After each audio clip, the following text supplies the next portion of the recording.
E enquanto isso, Letícia, os bolsonaristas tentam retomar a pauta da anistia, tentam retomar as ruas, é isso? Sim, e a Michelle é uma personalidade muito importante para esse movimento, né? Porque eles marcaram para terça-feira, 4 horas da tarde, aqui em Brasília, uma caminhada pela anistia na Esplanada dos Ministérios. A Michelle está chamando esse movimento, o Nicolas Ferreira está chamando também, vários parlamentares bolsonaristas gravaram um vídeo chamando para esse evento de terça, porque o objetivo é caminhar por toda a Esplanada dos Ministérios, começando ali no alto, na Catedral, para pressionar o Congresso a pautar a anistia, discutir o projeto de anistia, que é um projeto assim praticamente morto nas conversas com parlamentares. Inclusive, os parlamentares do Centrão estão bem irritados com esse assunto, porque eles não aguentam mais essa pauta da anistia.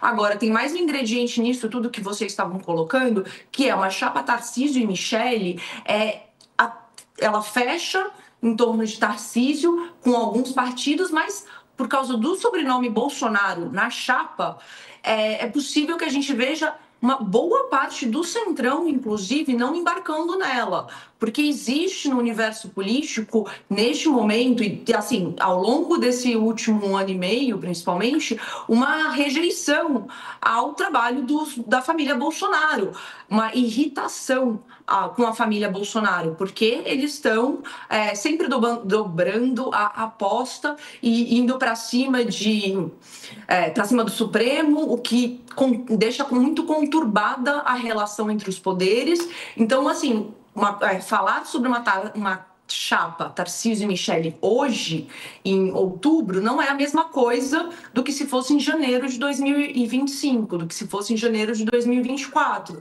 Ela continua tendo, a ex-primeira-dama continua tendo uma força muito grande com o eleitorado evangélico, com mulheres, com bolsonaristas, mas a rejeição ao sobrenome Bolsonaro é hoje muito maior, pelo que eu vejo entre a classe política, inclusive caciques importantes do Centrão e até mesmo com integrantes do PL, viu? Porque sempre em conversas reservadas, ninguém nunca quer falar isso em público, mas eu já ouvi muita gente do PL falando que a Michelle é uma pessoa não muito fácil na articulação, de conversar, de acesso, que ela é uma pessoa difícil para se trabalhar junto. E também a gente tem que lembrar que o Jair, ele sempre se colocou nas conversas com os colegas do universo político muito contra a Michelle concorrer a um cargo para o executivo. Ele sempre colocou ela na caixinha de legislador, não, ela vai sair para o Senado no Distrito Federal, que é o plano no momento.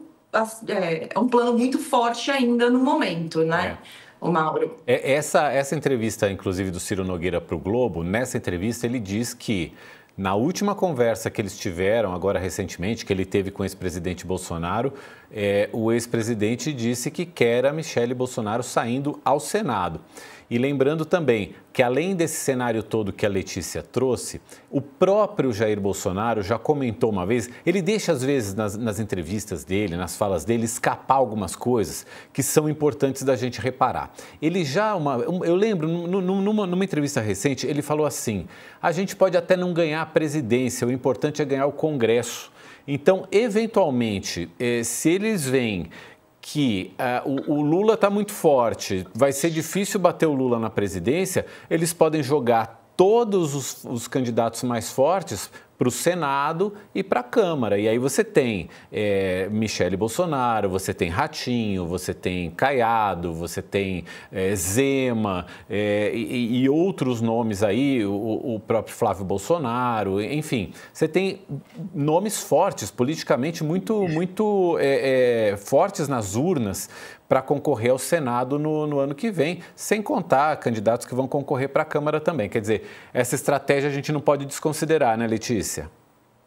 Nem um pouco, Mauro. Inclusive, o plano ali do PL mesmo sempre foi o de investir no legislativo, até porque o legislativo, a Câmara dos Deputados, o tamanho do partido na Câmara é o que define o fundo eleitoral, e existe esse plano deles há muito tempo, de fazer uma bancada bolsonarista forte no Senado, que para eles, é a aposta de como você vai conseguir, por exemplo, uma maioria ali, conseguir formar um grupo forte para conquistar a presidência do Senado e pautar o impeachment de ministro do Supremo.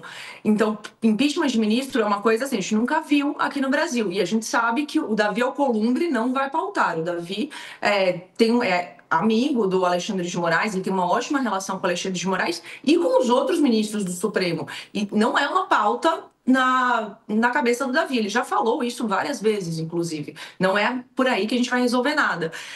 E aí os bolsonaristas, eles querem sim formar, eles falam muito sobre isso, formar uma bancada forte, lembrando que ano que vem a gente vai ter a eleição de 2 das 3 vagas do Senado, então 2/3 do Senado vai ser renovado no ano que vem. E agora, a força do bolsonarismo, de novo, política também, é nuvem, né? Então a gente vai ver não mudar com o tempo.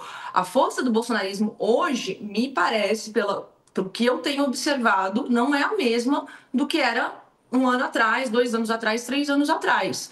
Então, isso que você colocou de olhar ali, chegar ali na frente e falar, não, a gente talvez não valha nem a pena arriscar deixar, por exemplo, o cargo de governador de São Paulo para tentar presidência da República contra o Lula, que é uma figura gigantesca, eles podem olhar e falar, não, vamos recuar. Inclusive, na terça, essa manifestação que a gente vai ver em Brasília vai ser também uma temperatura, um termômetro sobre essa força, né, de se vai ter muita gente ou não nessa passeata, Mauro. Exatamente.